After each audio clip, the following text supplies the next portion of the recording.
अस्सलामु अलैकुम ख़वातीन व हज़रात। उम्मीद है आप सब खैरियत से हैं। आज की कहानी असल वाक़ियात पर मबनी है जो लाहौर के सबसे पुरअसरार इलाके से ताल्लुक़ रखती है। मेरा एक दोस्त यूरोप में रहता है। कल उसका फ़ोन आया था। वह बता रहा था कि मेरी पूरी फैमिली लाहौर में एक छोटे से घर में रहती है।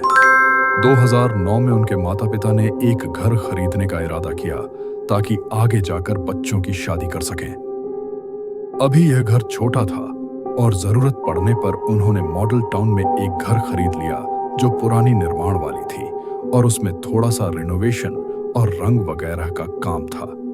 उन्होंने सोचा कि यहाँ रहते हुए ही सारा काम करवा लिया जाए। जब वह लोग इस घर में कुछ दिनों के लिए शिफ्ट हुए और वहाँ रहने लगे तो उन्हें कुछ ऐसी गतिविधियां वहाँ नजर आईं जिनसे उन्हें अंदाजा हुआ कि यह घर हॉन्टेड है और उनके घर के हर फैमिली मेंबर को यह महसूस होता है कि उनके अलावा भी कुछ इनविजिबल लोग हैं जो बहुत ज्यादा संख्या में हैं और उनके चारों ओर घूम रहे हैं, जिसमें बच्चे भी शामिल हैं। रूफटॉप पर आवाजें आना, खिड़कियों से आवाजें आना।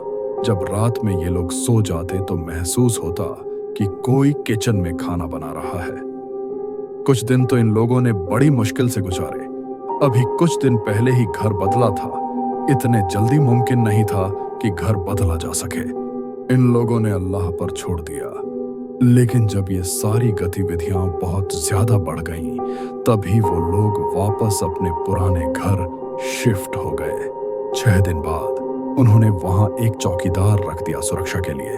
फिर जैसे ही एक नया घर होता है तो कुरान ख्वानी आदि का प्रोग्राम रखा। घर में सभी चीजों से फ्री होने के बाद वो लोग रात को वापस अपने घर की तरफ चल पड़े। अगले दिन सुबह उनके पड़ोसी जो बिल्कुल साथ ही थे, उनका फोन उनकी माँ के पास आया। वो कहने लगे, हमें अच्छा तो नहीं लग रहा, लेकिन आपका कोई रिश्तेदार रात में घर पर रुका हुआ था। एक लड़की जिसने पूरा मेकअप किया हुआ था, वह छत पर खड़ी हुई थी और हमें अच्छा नहीं लग रहा था और कई बार हमने आपके घर में बेल की आवाज सुनी।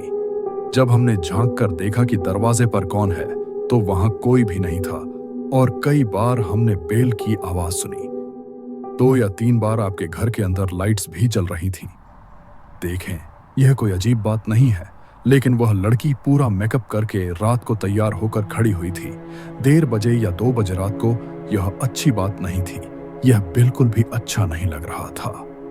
हमने सोचा आपको बताएं कि वह लड़की रात में इस तरह तैयार होकर खड़ी हुई थी। आप उन्हें मना कर दें कि इस तरह न खड़ी हुआ करे। यह सब बातें सुनते ही उनकी मां परेशान हो गई और कहने लगी, हमने बेशक प्रोग्राम किया जरूर था, लेकिन रात में वहां कोई भी नहीं रुका। हम सब वापस अपने घर आ गए थे। वहां तो किसी ने भी स्टे नहीं किया। वह आंटी बोली, नहीं, मैंने खुद देखा है। बच्चे और एक लड़की लेट नाइट तक वहां रूफ पर मौजूद थे। उन्होंने उस चौकीदार को फोन किया और उससे पूछा, तुमने यहां कुछ ऐसा महसूस किया है? हालांकि उन्होंने खुद महसूस किया था कि वह घर सही नहीं है और वहां कुछ और ही मामले हैं। चौकीदार ने उन्हें जो बताया वो सुनते ही उनके होश उड़ गए। चौकीदार ने बताया, बेगम साहिबा, काफी दफा कोशिश की कि आपको बताऊं, लेकिन मेरी हिम्मत नहीं हुई।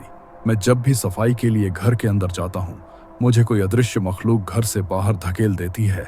अक्सर खुद ब खुद लाइट्स ऑन हो जाती हैं। ऐसा लगता है कि कोई सिंक में बातें कर रहा हो। अंदर जाकर देखने पर पता चलता है कि वहां कोई भी मौजूद नहीं होता। यह घर सही नहीं है और रात में यहां सो भी नहीं सकता। मैं रोज रात में 1 बजे के बाद सामने वाली बस्ती में एक चाचा ज़ाद भाई के घर जाकर सोता हूं। सुबह फजर के बाद यहां आकर अपनी नींद पूरी करता हूं। हर हाल इस तरह से दिन गुजर गए। मेरे दोस्त की दुबई में जॉब हो गई। वह दुबई चला गया। 2 से 3 साल बाद अब उनके बेटे की शादी का समय आ गया। इन लोगों ने दोबारा उस घर को आबाद करने की कोशिश की, क्योंकि अब शादी के बाद छोटे घर में गुजारा संभव नहीं था। ये लोग फिर उस घर में शिफ्ट हो गए। हालांकि उन्हें पता था कि उस घर में समस्या है अब उसकी पत्नी को भी ये चीजें महसूस होने लगीं। वह बहुत ज्यादा डरने लगी। सबको ही कुछ न कुछ महसूस होने लगा। यह लगभग 1 साल वहां रहे। जब समस्याएं बेहद बढ़ गईं, तो उसकी पत्नी अपने माता पिता के घर शिफ्ट हो गई और माता पिता वापस अपने पुराने घर पर शिफ्ट हो गए, क्योंकि अब गुजारा संभव नहीं था। उसकी पत्नी के कंधों पर किसी ने हाथ तक रखा, जिससे वह बेहद डर गई थी। अच्छा, उनकी मदर का एक कारोबार था, मार्केटिंग और सेल्स का, तो उन्होंने इस मकान के नीचे वाले 2 कमरे दफ्तर के तौर पर शिफ्ट कर दिए। दफ्तर वालों को बता दिया गया कि यहाँ इस तरह के मसले हैं। दफ्तर वालों ने कहा कि हम सुबह 9 बजे आएंगे और शाम 5 बजे घर चले जाएंगे। नाइट स्टे का सवाल ही नहीं है, हम मैनेज कर लेंगे, कोई मसला नहीं। तो घर के नीचे वाले 2 कमरों को उन्होंने दफ्तर के तौर पर इस्तेमाल करना शुरू कर दिया।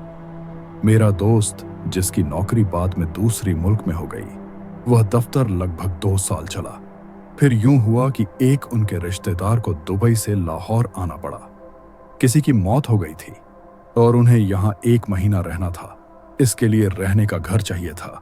उनकी मदर ने कहा कि घर तो मिल जाएगा, सुबह वहां दफ्तर होता है और शाम तक स्टाफ चला जाता है, लेकिन इस घर में मसले हैं, उन्हें नजरअंदाज करें, डरने की जरूरत नहीं। ये फैमिली शायद उनकी मदर की बातों पर ज्यादा ध्यान नहीं दे रही थी और कहा कि आज के दौर में इस तरह की बातें अच्छी नहीं लगती। वह फैमिली 1 महीने के लिए वहां शिफ्ट हो गई। उनके माता पिता ने उनकी देखभाल के लिए वहां एक चौकीदार तरह का पठान बंदा भी हायर कर दिया, ताकि उन्हें किसी तरह की कोई परेशानी ना हो। 1 दिन गुजर गया, 2 दिन गुजर गए। इस फैमिली को भी उसी तरह की गतिविधियां महसूस हुई, जैसे ऊपर वाली पोजीशन में कोई खिड़की को मार रहा है, कोई दरवाजा बंद कर रहा है और जैसे बहुत गुस्से में गेट बंद किया जा रहा हो। फिर ऐसा हुआ कि 1 हफ्ते बाद उन्हें छत से बहुत जोरदार आवाज आई, जैसे कोई चीज गिरी हो। वह लोग बहुत ज्यादा परेशान हुए और ऊपर जाकर देखते हैं तो छत का दरवाजा लॉक था। वह कर्मचारी कहता है, आप लोग घबराएं नहीं, मैं ऊपर जाकर देखता हूं। ऊपर छत पर एक बहुत बड़ी डिश लगी हुई थी। वह हवा से गिरी होगी, इस वजह से ऐसी आवाज आई। वह गेट खोलकर छत पर जाता है, देखता है कि डिश तो अपनी जगह पर मौजूद है। जैसे ही उसके कदम आगे बढ़ाए, वहीं वह जैसे साकत हो गया। अगला दृश्य बेहद भयानक था। वहां एक बेहद भयानक चुड़ैल बैठी हुई थी, जिसकी कमर चौकीदार की तरफ थी। उसके बाल सारे उसके चेहरे पर पड़े हुए थे, जैसे वह नहा कर आई हो और अपने बालों में कंघा कर रही हो। चौकीदार की आंखें डर के मारे फट सी गईं। वह चिल्लाना चाहता था, लेकिन उसे पता था कि अगर वह चिल्लाया तो चौकीदार की जान भी खतरे में पड़ सकती है।